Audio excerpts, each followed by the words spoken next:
and welcome to my Lego room. I'm TJ the Brickwright, and today we are going to be going over the entries for the New Republic tank contest. We have 19 entries this time, and that includes a record number of 4 that are returning winners for the Parseval category. And I am so excited to show you all of the awesome entries. This is going to be great. So, rules for entering. It's going to be very similar to previous contests that we've held here, where you're going to leave your comment down below the video, and you're going to include your top 4 choices for the main category and your top 2 choices for the returning winners category. I'm very confident in this particular system. One thing I will say in the future, I'm going to try to rearrange how the entries are done in the future, so that they're not always in alphabetical order. So that way we get a good mix of who ends up being announced first, because I know some people are a little worried about if you're the first person on the list and more people are going to see you because people don't watch the whole videos. Thankfully, that's not entirely true with the contest announcement videos for the voting to start, because people want to see everything. They want to see all the different entries. So I'm really not too worried about that, but I think there is a valid point to trying to switch it up once in a while so we don't have the same people at the beginning of the list every single time. So we'll work on that next time. But let's get into it. So first up, we have at our number 1 slot. So if you're voting, this is number 1 on your votes. This is Elijah R. And this is the New Republic Swamp Tank. It is used for capable of transporting troops across swampy terrain and used for combat on swampy battlefields. It's got 4 laser turrets on the front and a heavy artillery laser cannon. So it's a shorter description this time. So we're going to take a nice good look at this. So the inspiration obviously comes from the swamp speeders, like including the one that is in the new battle pack, which I actually have one right here, which is awesome. I absolutely love the swamp speeder. It's one of the coolest vehicles. It's so unique, but it has a real world counterpart in those swamp boats that we see down in like Florida and things like that. So this is a really cool adaptation of that, because instead of just a single engine at the back, it actually has a dual engine, which I've seen those kinds of swamp speeders. I don't know what you really call them. Hoverboats? No, that's not it. But what I do like is that it's such a simple design, but it still feels like a bigger version, like a tankier version, which is really awesome. And then you also have the combination of not only the swamp speeder itself, but you also have the cannon on the back as well. Now, Elijah actually got a hold of me and let me know that, hey, I don't have a ton of pieces and I can't really go out and buy new stuff very easily. So can I just leave a spot for the connector for the little carry handle to be a part of it? And I hadn't really thought about that. Most of the time, I try to give you guys enough time to order those pieces off of Bricklink or something like that. But in Elijah's case, I realize, everyone's situation is a little bit different. And because he reached out to me early and let me know that this was a concern, and asked if that would be okay, I'm a big softie, and I allowed it.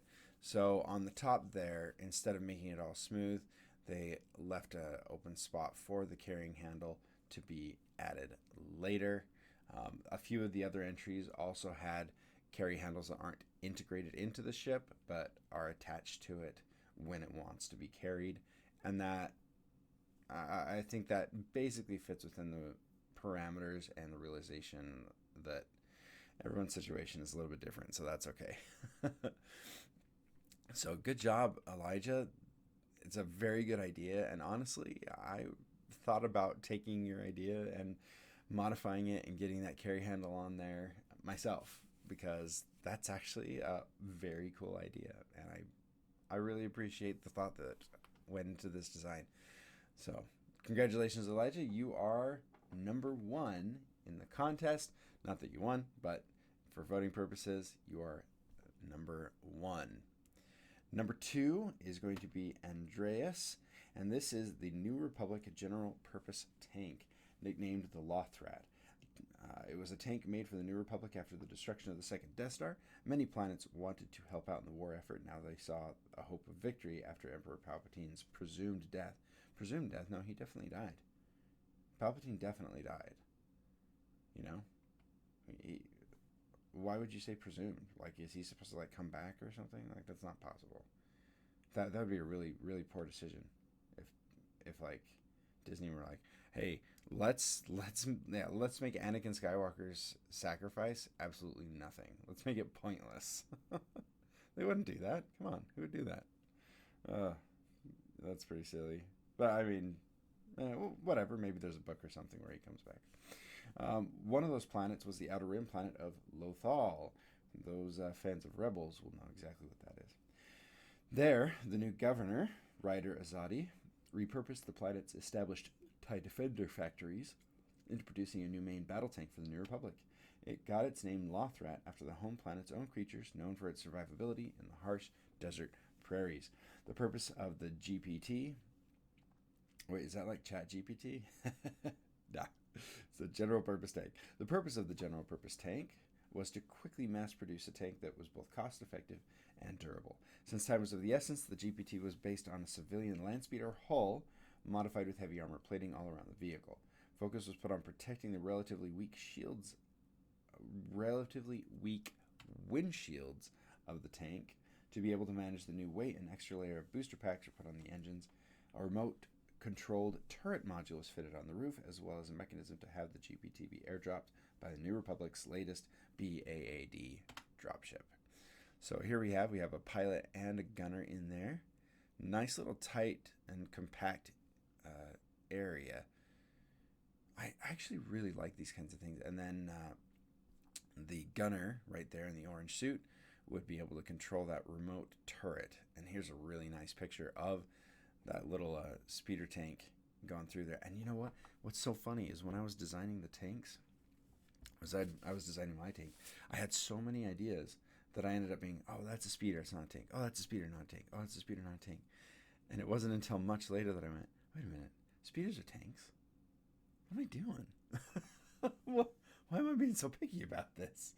I felt pretty silly about it afterwards. But I don't know. I don't know what was bugging me. But this is a really cool one because it reminds me a lot of I believe the T1B tank, which is very much a speeder with a little turret on top. It's a really, really good design. You can even see the extra armor that's added to it, which is really awesome. You can even imagine the two different pieces on the thrusters, since there's two of them, that extends it and makes the boosters a little bit bigger. And then it's got a little carry handle, which is excellent. It's a really, really good job. Andreas, fantastic. You were number 2 for voting purposes. Good job. All right. Next up is Andrew. And I apologize. That's right. These pictures are a bit out of order. So we're going to flip around back and forth a little bit and get some zoom going here. This tank is an evolution of the AAT with design notes from the Swamp Speeder. The exhaust ports on either side of the back are condensed versions of some found on the MTT. The hoses at the front, here we go, let's go to that. Nice. The hoses at the front lead to a small flamethrowers used to remove obstacles. Below them is the main radar, which has headlights on either side of it, and the red light is an infrared camera that displays on screen in the cockpit. The thruster on the back, right here in this picture, the back end of it is completely modular.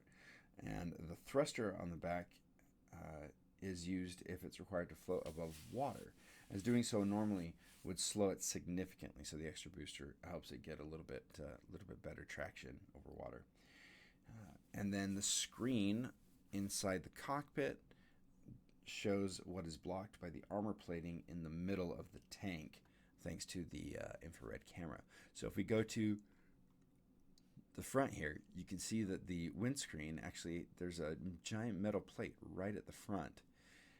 And I think that is to help deflect any laser bolts or anything that come directly at the ship from the front. Everything else, they kind of go, okay, we can make do, and it'll be okay. But that direct shot needed extra armor plating, and I like that extra thought. I mean, it could just be an aesthetic design, but I like the lore that you can create from behind those kinds of decisions. Ah, man, this is great. And then on the back, here's another. This picture is of a cargo container on the back instead of that thruster that we saw earlier. And the cockpit, everybody knocks it out with the cockpits. Every time I look inside one of these things, I go, man, I would fly in that. I would drive that. That looks comfy in there. All right, there's that thruster again. We got these exhausts out the back that talking about. It's very similar to the MTT. We have the front there with the headlights on either side of the sensor mechanisms. I don't even know what pieces those are. Wait, is that an old... I do know what that is. That's an old diving costume. Once again, fantastic parts usage. Then there's a zip line pulley right underneath it, and then just the red light for the infrared. Flamethrowers to clear obstacles. Well, it also get animals out of your way too. Oh, all right. So Andrew, that is number 3. For those of you who want to know, number 3 on Andrew. Number 4 is another Andrew, but this is going to be Andrew K. And this is the Hammer T1 7477, the heavy armor multi-role tank. So that's the HAMR, heavy armor multi-role. And then T1 tank 1. So the Hammer, or T1 for short, is a heavy armored repulsor tank that can serve many different roles in the clone army. So this tank was actually designed in the Old Republic, but then is going to be adopted into the New Republic later. Maybe a miscommunication on my part, and I didn't notice the theming change, but I think it's fine. Like a repurposed tank from the old version of the Republic is totally doable, right? Especially because it's a totally new design. I haven't seen it before. It's not like it's not a direct copy from something, so it follows all the rules. I think we're good. Yes. It is the newly proposed tank to serve as the backbone of the clone fighting force for ground combat. So again, we're just going to transpose the era because I still think it's a fantastic tank. The standard issue Hammer T1 has 4 sets of armaments. The first is a forward-mounted anti-infantry repeating blaster mounted under the cockpit of the tank. So that's that first one right at the bottom, right underneath the cockpit there.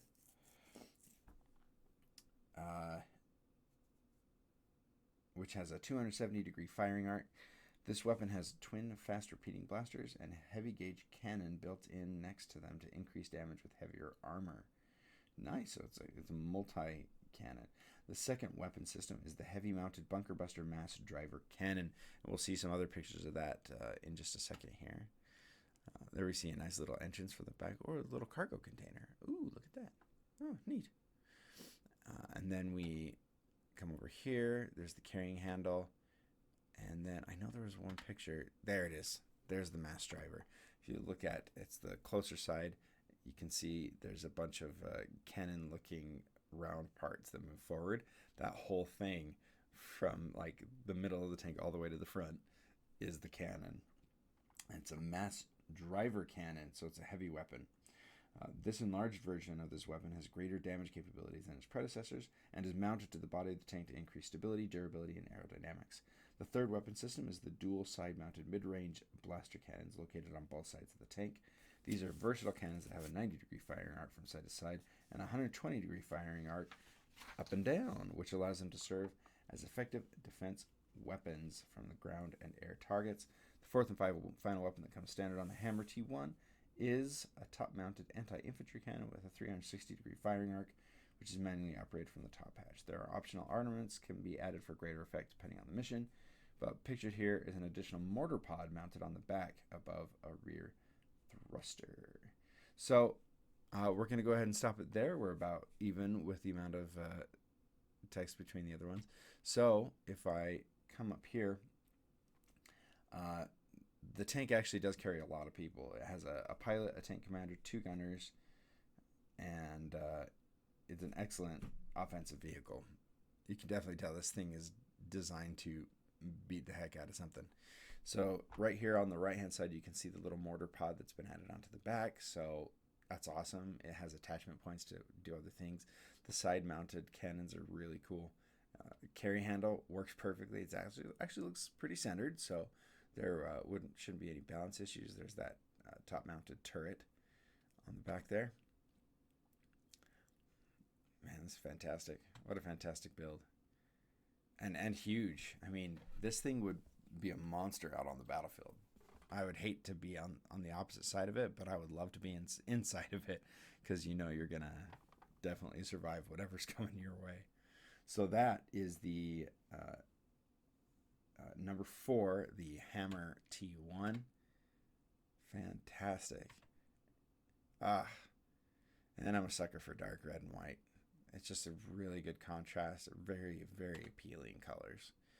That giant cannon that's directly mounted, it's not on a turret or anything. That's really awesome. Well, good job, Andrew. Fantastic job. Moving on to number 5. This is YanH. This is the Hex P66. It's a versatile troop transport and anti-personnel tank used by the New Republic between 24 and 34 ABY. It got its name from 6 heavy dunium wheels supporting a P66 Enforcer chain gun.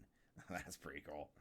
The tank's interior can seat 4 troops plus a driver/gunner, all entering and exiting through a hinge door located at the rear of the tank's main body. The driver's seat features a patchouli weave fabric head support and armrests, along with 2 separate control panels, one for piloting the tank and one for manning the top-mounted P66 Enforcer. Behind the control panels is a reinforced transparent steel windscreen. There's actually a picture at the end here of that. So you have the 2 different controls right there. Here's the view from the inside. You've got the 4 places for a troop, and then the driver/gunner.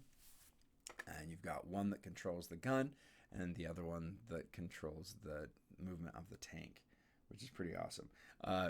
Ben actually told me that I didn't have to include the details about what the armrests and the backrests and headrests and stuff are made of, but I thought it was a fun detail that he went that far into figuring that out. So we'll include it. Why not? Along with the tank's proud sporting of a New Republic emblem above the driver's seat on the roof of the tank, the top of the cannon housing can open remotely to reveal a chain retractable anchor point, compatible with New Republic's BAAD, allowing the tank to be conveniently deployed anywhere on the battlefield. So that's where this is. And once again, Ben also had mentioned he wanted me to make sure you guys knew that top part slides back. It doesn't detach. It's all connected. Everything's integrated, which is pretty fantastic. Really cool technique with the chains and how it attaches to that Technic piece, because the chain pieces are hollow, and you use one of those 2-stud wide bars that has the little stopper in the middle. Put that between it to help hold them together. Dang, that is a really good use of that piece. How did I never think of that? Really good. The contrast between the tan and the dark gray is also really good too. And then we have some gunmetal gray in there as well, it looks like. The front windscreen is fantastic. Is that just a fire level, or is that... no, I think that's Kylo Ren style. Okay, that's awesome. I mean, the tank looks small when you're just looking at it. It looks pretty small, but then when you open it up and find out that you can fit 5 people in that middle, I mean, the pictures definitely betray how big this thing actually is. This is a monster. Wow. But very good job on the rounding there. Lots of good techniques. Dang.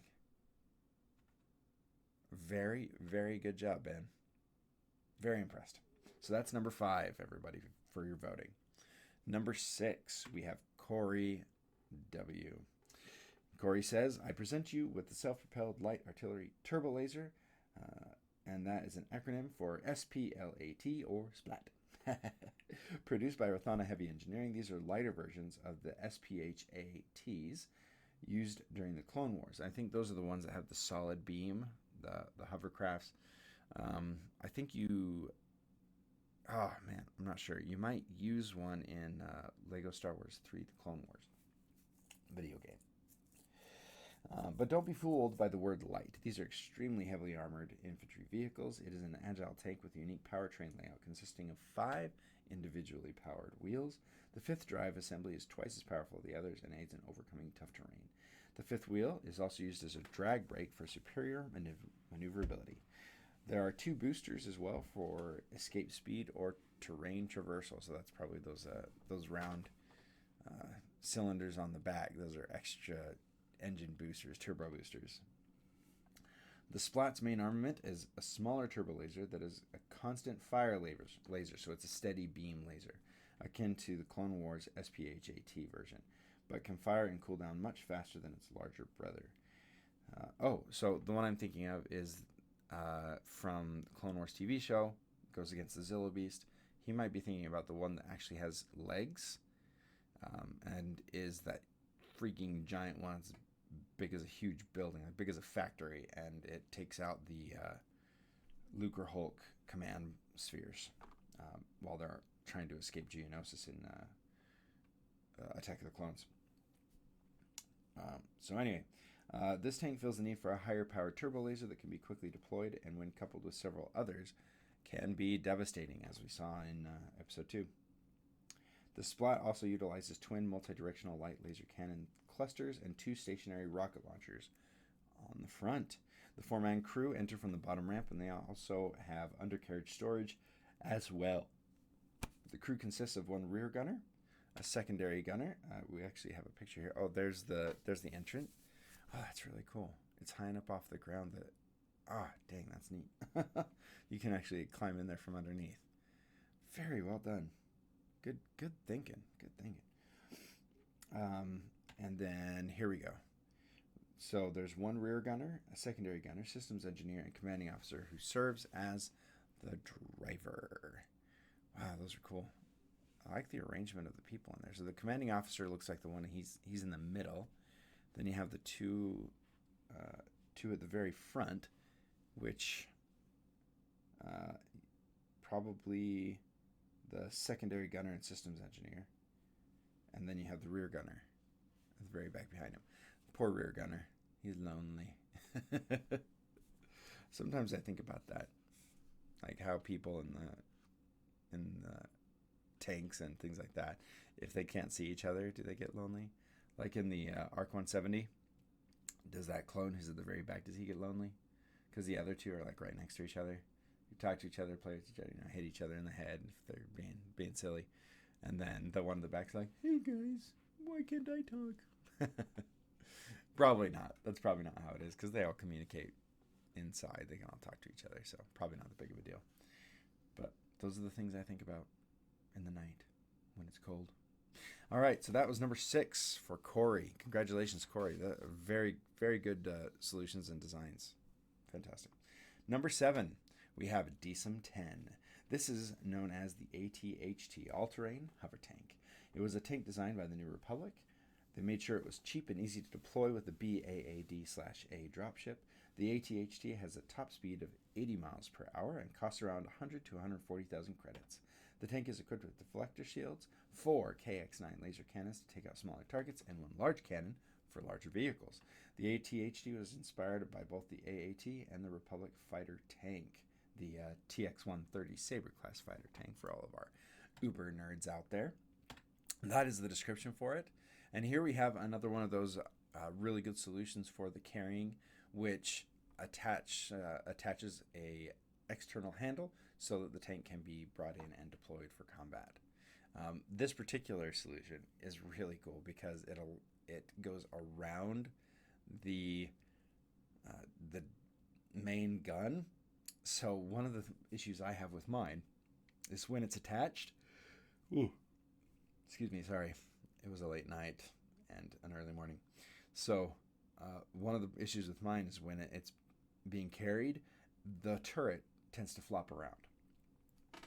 This one wouldn't have that problem because the turret is actually held in by the mount. So it's actually a really good solution to a problem that I didn't know I had until I was already done building my tank.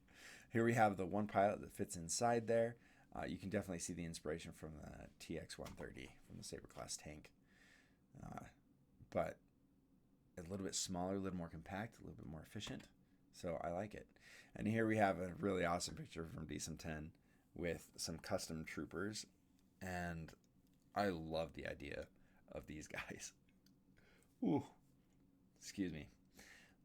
I think these are the Giant Man helmets from the collectible minifigure series.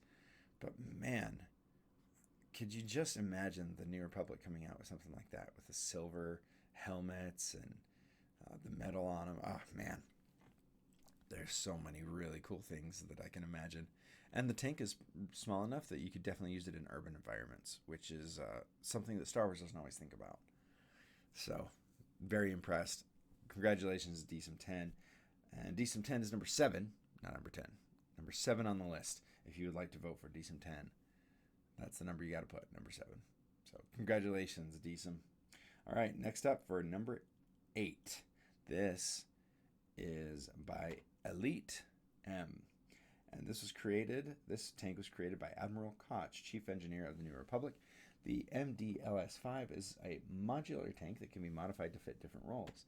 After the fall of the Empire, the New Republic took power, and with it came a new set of diverse challenges, which caused the New Republic to design better vehicles to accomplish such tasks. One of the vehicles designed by the New Republic was the MDLS-5, which features a variety of weaponry, including E-web turrets, dish guns, torpedoes, and front-mount dual cannons. It also featured an optional grappling hook for scaling cliff sides. In 7 ABY, the first MDLS-5 entered service and became widely known throughout the galaxy. So here we have a really awesome diagram. And now, part of the thing that I really love about this one is just how simple the shape is. When you see this thing coming, you know exactly what it is. You know what it's doing. It's coming right in, and it really evokes... I see this thing traveling, like going on Tatooine, and I'm sure it's probably just because of the dome, the Tatooine dome. But my goodness, it's such a good, simple, and clean sci-fi thing, and it reminds me of a lot of 1970s spaceship shows, like War of the Worlds and things like that. And that, I think, is what makes it Star Wars, is because it was designed as if it was designed in the 1970s, just like Star Wars. I could picture this thing in Star Wars. A little tank that comes up, the rebels are trying to fight it, they don't know how to do it, they're struggling. It's got a little grappling hook. This configuration has the dual blasters. It has a swiveling driver's seat inside, which is interesting because you only need that when it's open. It's pretty cool.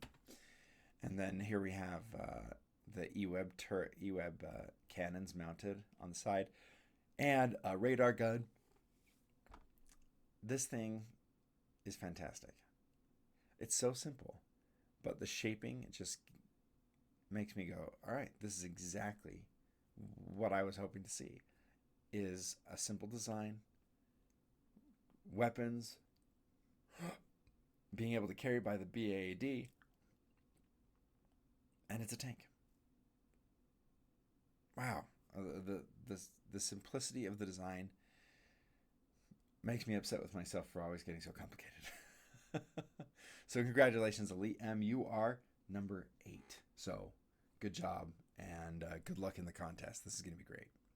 All right, next up is number 9, and this is YanH.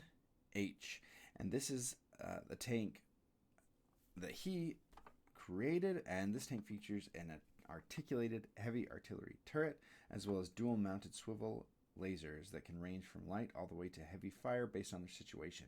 Opening rear door, front storage grid, interior troop capacity, and access hatch that doubles up as a machine gun station. The front section of the roof can also be removed. They ensured the tank could carry at least some troops into battle via the front, sides, and interior, or for ease of use in longer campaigns. The tank was designed to have such a wide and long profile to allow it to submerge up to the platform and travel through the water, albeit slowly. So this one can travel in a few feet of water up to this little open grid area on the front. This tank is really cool because it takes the Saber class tank, puts treads on it, and then makes it even bigger and wider. This looks like something that the New Republic would design based off of previous designs. So this is a really well done really well done thing. So we can see the carry handle for the BAAD right up there. Obviously, that trooper is going to have to drop down real quick, but cannons everywhere. This definitely is designed to be a battle tank for sure. Here we have the back, which opens up. It's interesting to me that the main turret on top is offset, but I think that's perfect for the carry handle and for everything else that the tank is going to do. I actually tried to do that myself with my second version of a tank I was going to try to build for this contest. It ended up not working. I always have these good ideas that I start on, and then once I get to a certain point, I go, oh, that's not going to work. I'm notorious for that. My Lego room and my notebook are filled with ideas that never would quite work. Once again, I will mention that this is entry number 9. All right, here we have the carry handle in all of its glory, so you guys can see that directly. That little turret machine gun right there is fantastic. That is an excellently well done little thing. I've never thought of doing that before, but I think I'm going to steal that because that is an extremely well done little turret gun. Oh, and then the little flap that opens up right there. It's so good. Oh, all right. And here is the inside, the cockpit. Good controls. We got a couple little interactive things for the minifigures. And then it's interesting because those top bars almost look like they're like holding the people in. And I'm not really sure what that'd be doing, but I mean, it could be that it's actually holding their head steady so they don't get rocked around and stuff when the tank gets moved, which it would be a pretty cool thing to do. But once again, looks like it'd be a pretty comfortable cockpit. I like it. I even like how the center console there is tapered so you can slide in around it. So you're actually thinking ahead there. Good job. Good job, Ewan. And then our last shot is the tank in action. We've got our little turret guy commander or something up there. The upper turret actually rotated so you can see that it can do that. And then some cargo stored in the front. And it really is out of the way of the drivers because it looks like they are definitely using some form of heads-up display. So that's really awesome. And then all the rebels around it. And I like the dark blue with the rebel uniform or rebel helmet. Ooh, that's beautiful. Oh, congratulations, Ewan. This is an awesome tank. I really like it. And good luck in the contest. So again, that is number 9. All right, and next up we have George. And George had a huge description. We're not going to be able to read the whole thing today, but it was really awesome. And I'm really looking forward to sharing some of that with you. So this is called the BAGS bags, or the Battlefield Armored Ground Support. It was a tank made for the New Republic by Kuat Drive Yards. It was nicknamed the Wampa because of its aggressive look. The White Republic logo at the front, minus the stars, shape of the face of it, and the behavior on the battlefield are the reason why it has such an aggressive nickname as the Wampa. It's heavily armored with 2 laser cannons on the front. There's also a heavy anti-aircraft gun, which can be replaced with a missile cluster. And that has a magazine feeding down into 4 launch holes. So right here we can see the missile launcher configuration on the back, and you see the 4 launch holes, and then the vertical magazine right there. Although George did say that it can be attached to the BAAD with the missile configuration, but it can with the anti-aircraft turret, which we will see right here. So this was that's interesting because you don't always have to have it be a dropship. It doesn't have to be able to be dropped in at all times. And I didn't think about that until this entry. So George was really thinking ahead. I will also mention that these angles and these this design of tank, it's one of those things that I just keep staring at going, how'd you do that? How'd you get that angle?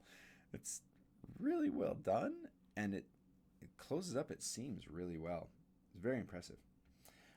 There's also an optional blade/plow that can be attached to the front for clearing debris, plus a probe droid eye that can pop out in front for scanning the desolate battlefield and relaying real-time video to command. Because it's so heavy from its huge engine, there are repulsor vanes that help it harness speed. These vanes can also be adjusted to a different position for certain scenarios. It is designed so that from the front, the vanes, intakes, and cannon are not visible, so that all shots will hit the armor paneling. It fits a driver and a control station officer who are well protected, and the driver has a heads-up display screen to see. However, given that most often tactics that are used are for head-on frontal assaults, it's still a multi-role platform on account of its modular capabilities. So again, this is number 10 for everybody. The backstory is pretty cool. It says that during the days of rebellion against the Empire, a rogue rebel operative went to Kuat drive yards with the task of negotiating to create a ground vehicle suitable for the rebellion. This movement among rebel leaders was led by Admiral Radis. There's the carry handle right there. His proposal was denied as they believed they could not afford the tank with this current size of the Alliance, and they would not have enough pilots to drive them. Radis decided he could not let this opportunity go to waste, so he sent the rebel operative under the command that he had gone rogue and had nothing to do with him. This took time as it was no easy task creating a vehicle from scratch. So Admiral Radis got one of his people to go in and said they were going rogue creating this, but, it was under orders. Here's a picture of that plow with that infrared eye to keep control of the battlefield. It's really smart ideas, guys. As the years passed, the need for the tank soon vanished as the rebels defeated the Empire, but warlords and bands of Imperial remnants were still a threat. Carson Teva, a New Republic pilot, went to Kuat to handle a dispute between multiple street gangs as he passed through a massive shipbuilding complex just beyond the planet's atmosphere. Military ships of all kinds were being mass-produced. He landed a ship, and before he made it down to the planet's surface, he noticed a large pile of crates sitting in the corner ready to be loaded onto a cargo ship. He asked the director what they were. They were hundreds of brand new BAGSs about to be put into an incinerator.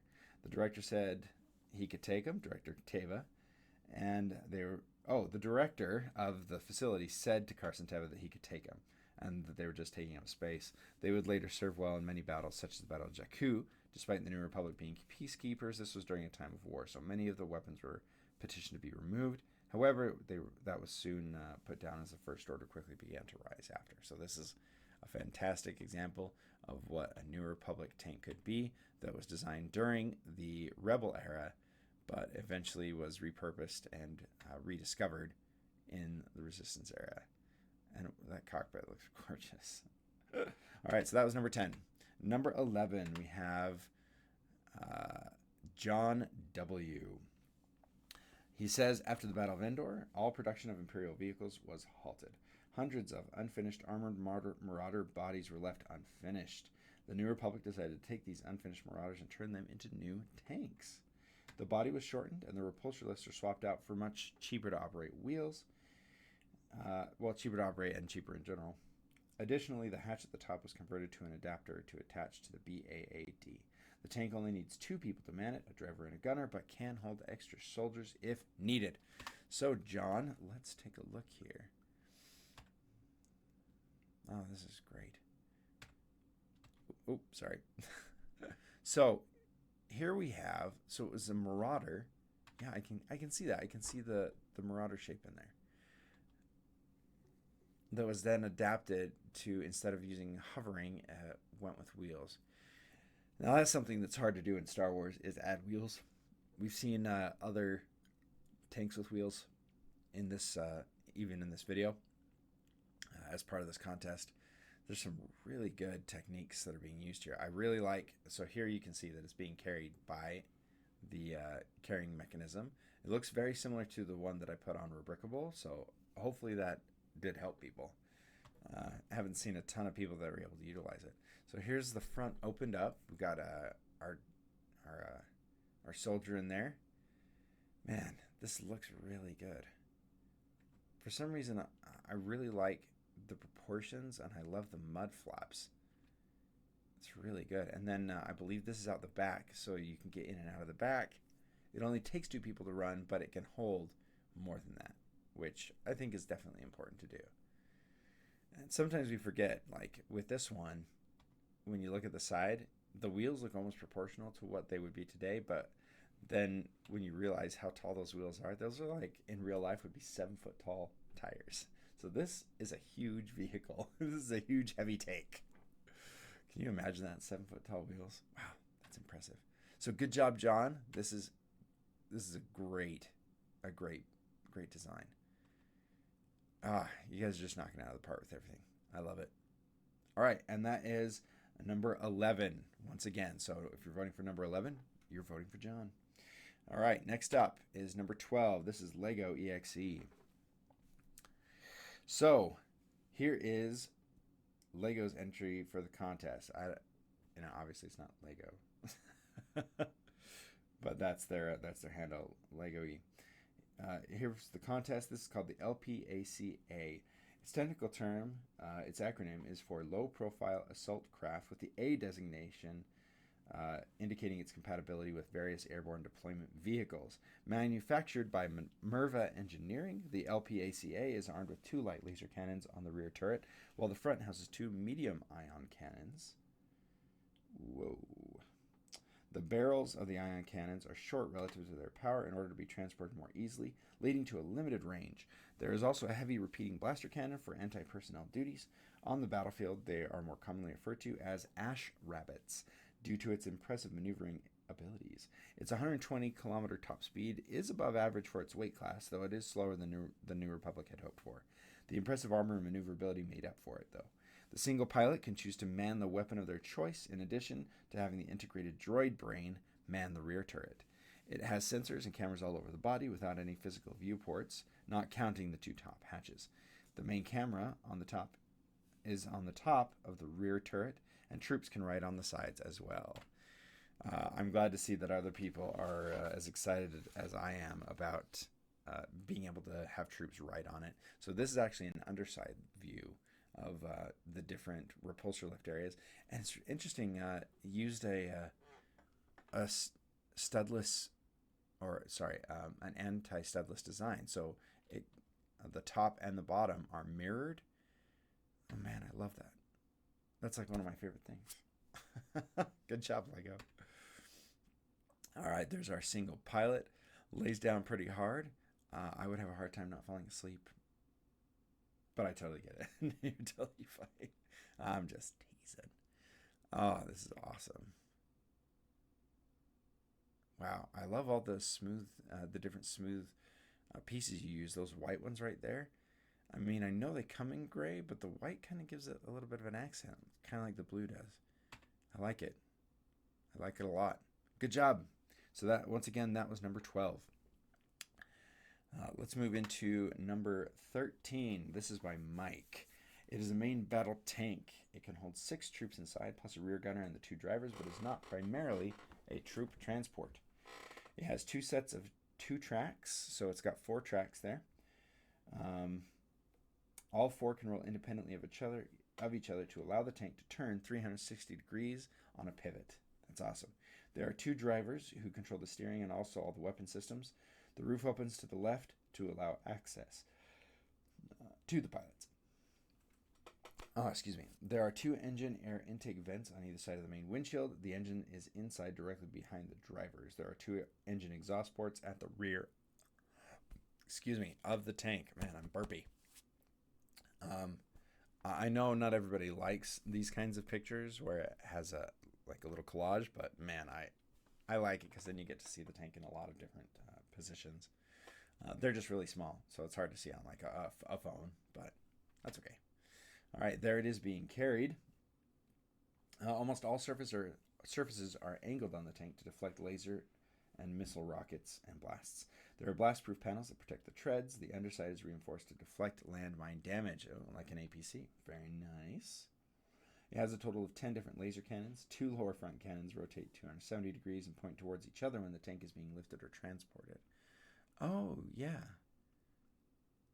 Okay, so when it's being lifted or transported, you can actually lock the cannons away. That's really cool. That's really smart. The 2 side-mounted mid-turrets rotate vertically and feature 2 separate cannons which can be used to shoot down aircraft. The center/main dual cannon is primarily for heavy bombardment of structures, but rotates 360 degrees and has a 45-degree lift or vertical change to hit aircraft if needed. The 2 rear cannons rotate 180 degrees and also point towards each other when the tank is being lifted or transported. The hidden gunner inside the rear compartment is mounted on a rotating/sliding platform and can be deployed when the rear door is open. Ooh. Oh, there it is, like that. That's neat. It uses a dual laser cannon and a mortar launcher. It can be used against buildings, tanks, troops, or even aircraft, as it can point up to 45 degrees as well. The lifting attachment on the roof folds down and locks into place with 2 rotating mag locks after the tank is dropped where it needs to be, and the main antenna folds up after the lifting attachment is locked down in place. Okay, so there's a antenna as well. Oh yeah, look at that. And it does fold down. On the bottom right hand side, it shows that the antenna is actually on a little swivel. Oh, that's so smart. Oh, that's such a good idea. Why haven't I ever done that? Well, good job, Mike. Very well thought out. It's a good build. Oh, look at that cockpit. I mean, it's complicated, definitely, but I mean, look at the thing you're driving. And I do love the sticks. Oh, man, it's really cool.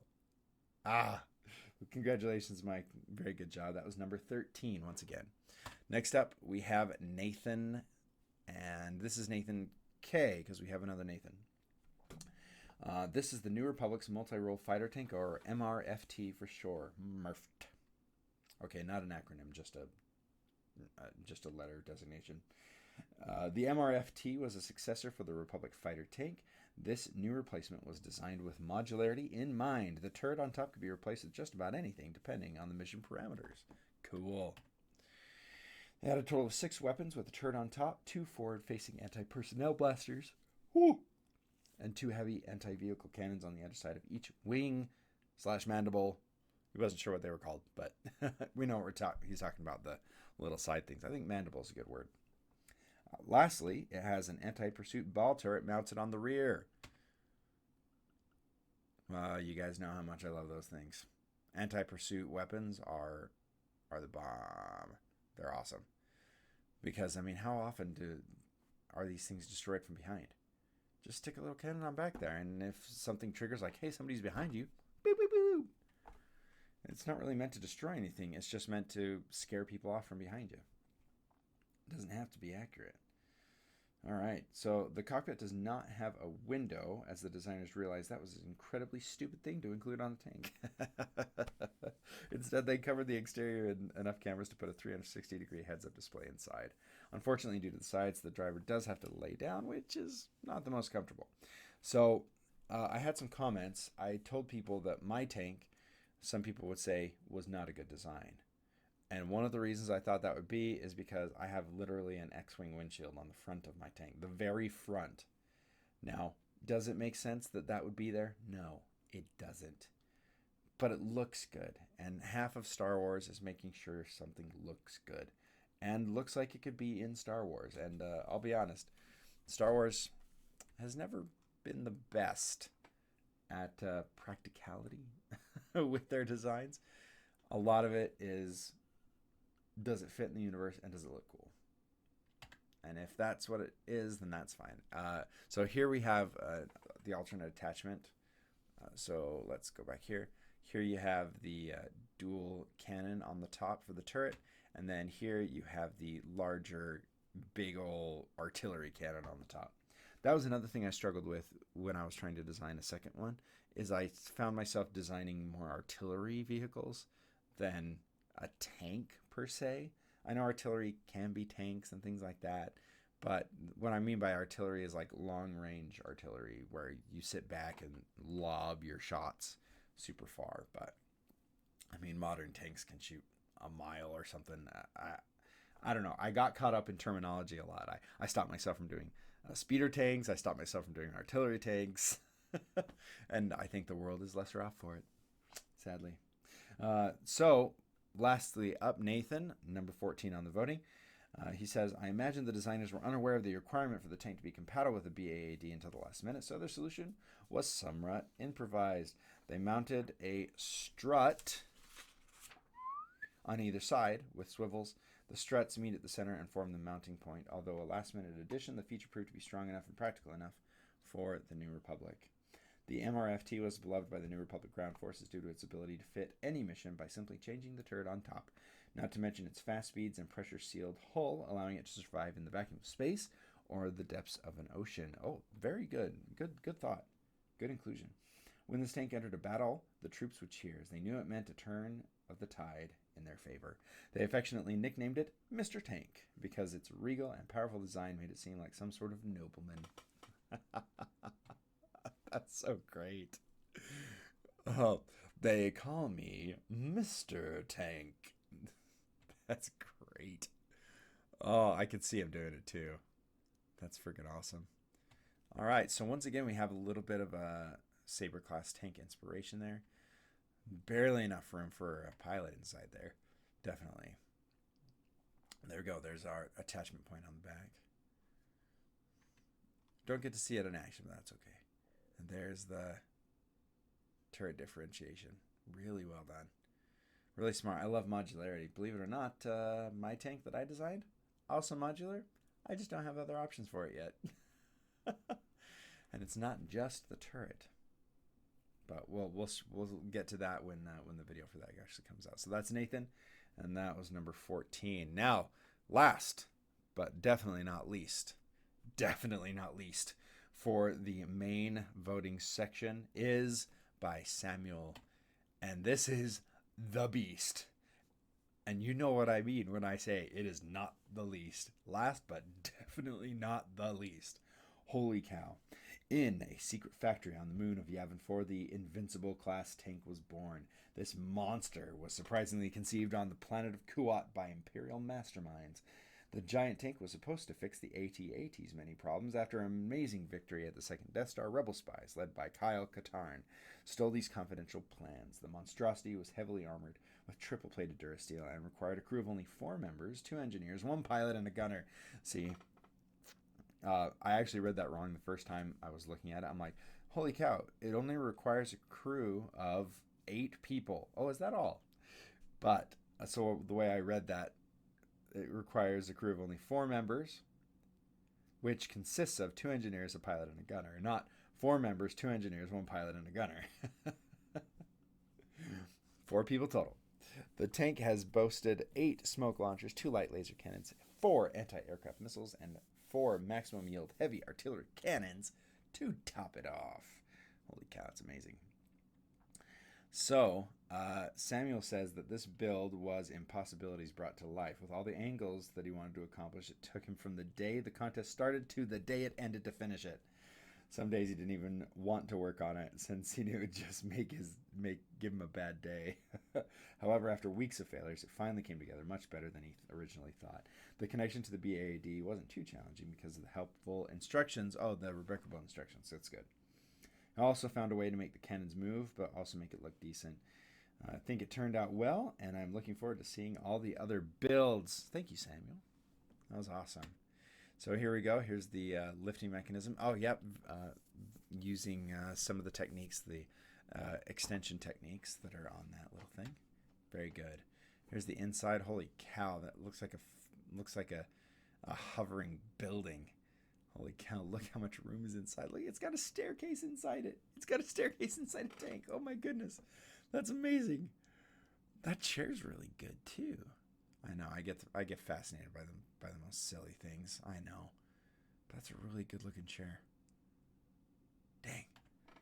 All right. So here is, I gotta say, the thing that this reminds me of most is the after World War II, they found plans that Germany was going to build the Maus, MAUS, Maus tank. Look that up. They never built it because it was so massive and huge that it wouldn't have even been able to support its own weight on the ground. Like, it just wouldn't work. But this is awesome because in Star Wars we have these hovering vehicles that don't really push on the ground. They more work themselves against gravity. So that's really cool. In this universe, that kind of thing could exist. Wow, good. Congratulations, Samuel. That was number 15. So once again, from the ones that we've seen from these 15, go ahead and pick your top 4 choices. And we'll go ahead and combine all those votes. You should probably do rank choice voting. So from your number 1 pick down to your number 4 pick, because we're going to be assigning values to those. It's worked really well in the past.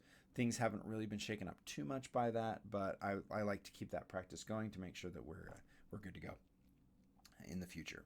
And now we're going to move on to the returning winners section. First up is a very recent winner. This is by Kenton. This is, I don't know if it's the tear or the tier. I'm really sorry. English is hard. But this was designed for small-scale conflicts as well as for freight transport and terrestrial transport. With its small size, it can access small locations. It has very good autonomy thanks to the tanks. The front turret can be oriented slightly upwards and almost 180 degrees horizontally. So right there, oh man, we're going to have to talk about this.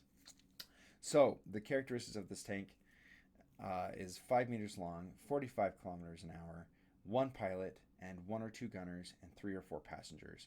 It has a dual laser rotating turret and a support turret.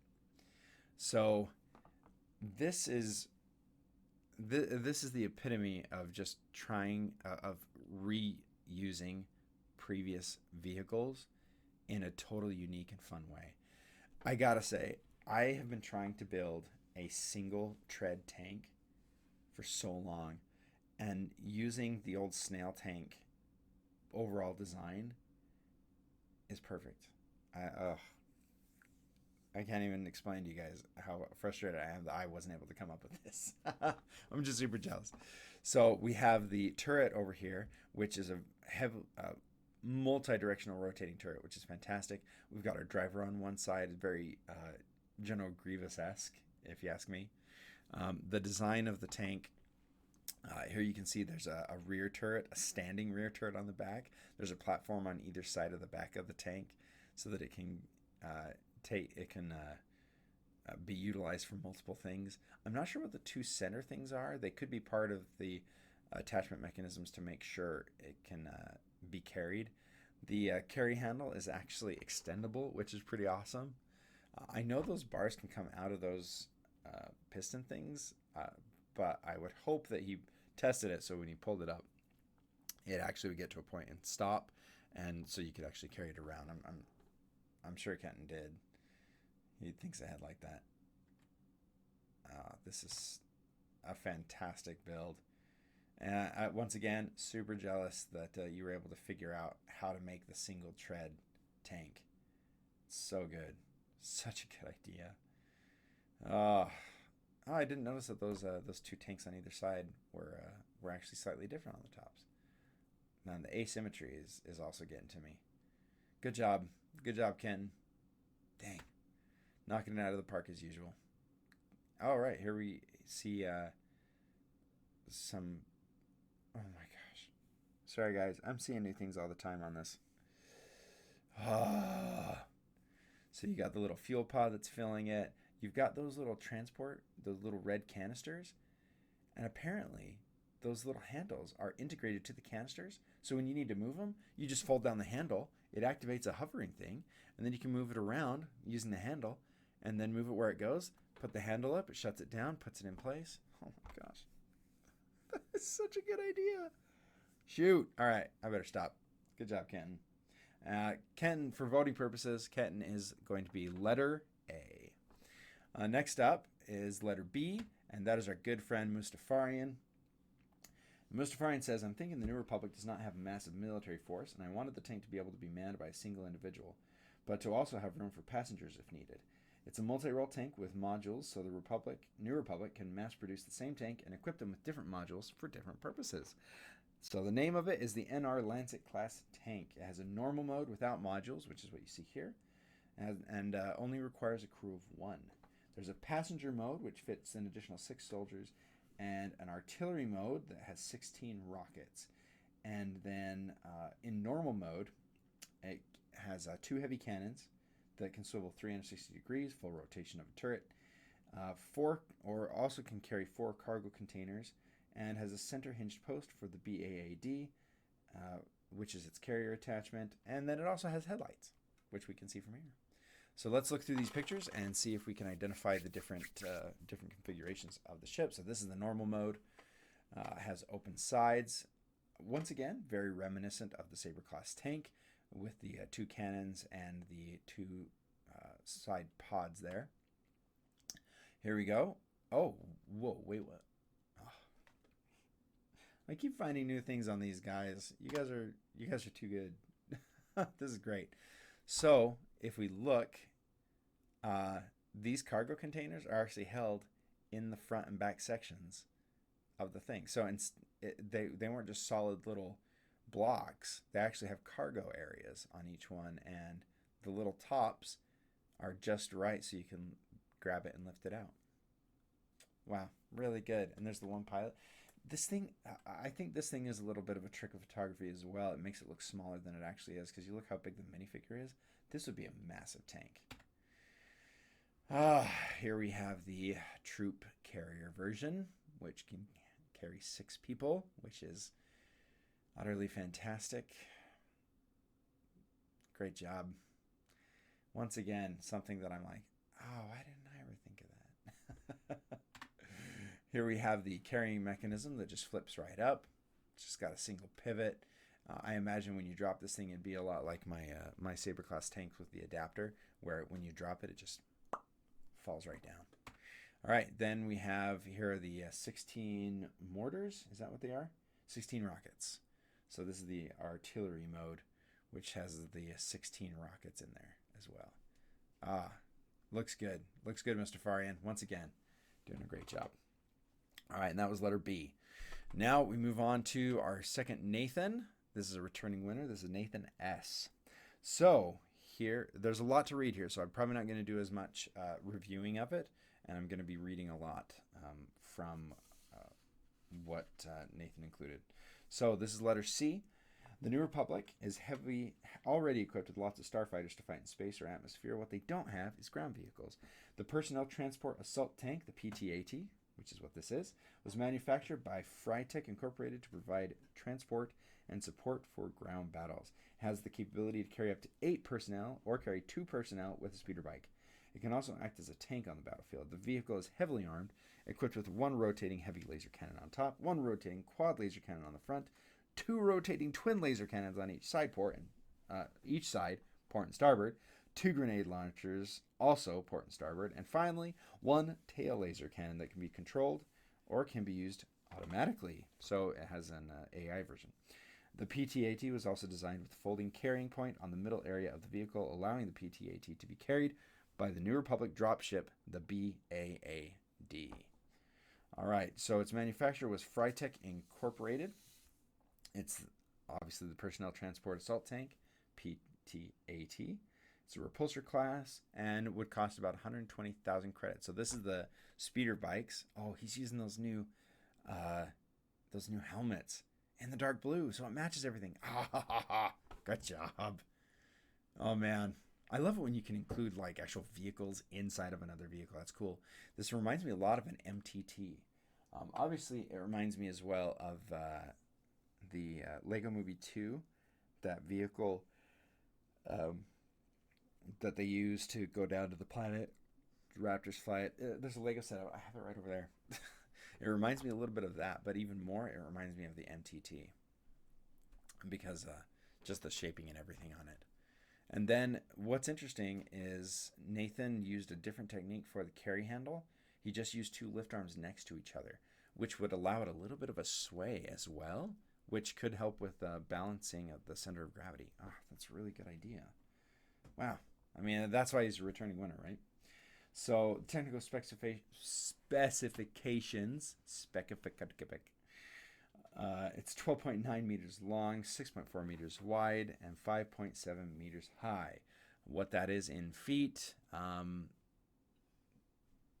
an American, but I'm sure it's big. Man, sometimes my ignorance is showing. All right, shielding has 2 deflector shield generators. It's got a ton of freaking cannons, like we mentioned before. It has a 6-man crew, a driver, 4 gunners, and a vehicle commander. Passenger-wise, like we mentioned, it can carry 8 regular troops or 2 speeders and 2 troops. And then it actually can carry enough supplies so that everybody, the whole crew, it can help them survive for 7 days if they are off on their own. So that is letter C, and that is by Nathan S. Here we go. Oh, good. The top comes off so you can see inside. You can also see how those Technic lift arms at the front, those black pieces, at the back of the troop compartment on top, they fold out, they flip out and up, and can be carried by the BAAD. So that's so good. That's a really good idea. I was definitely going for compact with my design and the extension thing, but this works great. I mean, if you have the room, go for it. Really good ideas. All right, and there we go. There's the full complement of. That's not even a full complement, is it? 1, 2, 3, 4, 5, 6. So that's only 6. Excuse me, 6 troopers and the 4 crew. But then we also have the 2 speeder bikes out there. But that thing can hold a lot. And that's a really good looking ship too. Man, I wouldn't want to see that coming after me. It does remind me a lot of an MTT, and that is freaky. Those things were scary. I remember that. All right, that's letter C. All right, and last up, we have letter D. We have the entrant for whom the bracket is named. We have our friend Parseval. And here is his entry for the main battle tank. It is the TX-200, also called the Rakshir class tank. During the Imperial reign, the Rebel Alliance always kept on furthering developing their tanks, even when they weren't able to produce them en masse. This, however, changed with the retreat of the Empire. The New Republic now had enough resources to build up a new tank force. You imagine that the many engineers from Kuat drive yards, which previously were supporting the Empire, switched sides during that time, and by combining their knowledge, they came up with a new design, the TX-200 Rakshir class main battle tank. It's following the footsteps of the TX main battle tank series and has many similarities with its Republic and Imperial predecessors. Rakshirs are the saber-toothed tigers on Ahsoka's home planet. So if you guys have seen Tales of the Jedi, when Ahsoka's a baby, that creature that she interacts with, and it was in some of the promotional stuff as well, is a Rakshir. They perfectly represent the tank's strengths, which are great maneuverability, paired with excellent reconnaissance and a strong armament. So the features of it are a main heavy laser gun, 2 rapid-fire anti-infantry or anti-aircraft guns, highly resilient repulsor lifts, 2 thrusters to get the tank up to high speeds, great for surprise attacks, and a great answer to the Empire's slow and heavy counterparts. Oh, okay, so making a fast tank, very important. That's one of the reasons why the American M1 Abrams are so effective, is they can travel like 60 miles an hour on treads. It's insane. It's freaking awesome. And not only that, but they can also fire steady shots. I don't know if you guys have seen the videos. They have videos of like they put a mug of beer on top of the cannon and then drive it around, and the cannon stays so perfectly level that the mug or whatever it is actually stays on the turret on the end of the barrel and is held level. It's insanely cool. But speed, maneuverability, and targeting are some of the things that are really important for modern tanks in our world. So transferring it over there is a brilliant way to do it. It has a crew of 2, a commander that also controls the guns, and a driver. The great surveillance and reconnaissance system, resulting in a precise target engagement. Ooh, that's great. Oh, look at that. It's got the carry handle. Oh, I see. Used wheels underneath to give it the really good smooth feeling. I like those wheels a lot, especially when you're like on a hard surface, because they can slide sideways real easy. Not as much on carpet, but I mean nothing really slides on carpet anyway when it's a Lego. So fantastic job. Dang, good job, Parseval. There's a couple other things. Parseval also mentions drawbacks. The drawbacks is the tank is only decently armored to keep it as light as possible. So it's not heavily armored, but it's decently armored. Only the front with the sloped armor can really withstand incoming fire when the shields are not activated, at least. The shields can definitely help. I don't think this is a drawback, but it can be carried by the BAAD to participate in swift strikes against Imperial positions, but also as a defensive maneuver as well. So good job, Parseval. This is awesome. Oh, there's our driver down underneath. That actually doesn't look too uncomfortable. It looks like it's got kind of a raised platform. Those almost look like the cushions from the Millennium Falcon, which, hey, I think those are fine. So I think you probably have one guy in the top. Yeah, one guy out the top, that's your commander and gunner, and then you have your driver underneath. Very smart. Very good way to do it. Parseval does just a good job of designing things that just look good when you're staring at them. They just look nice. That little hatch at the top is interesting too because it actually opens 3 ways. So the middle of it opens back, and then the sides open as well.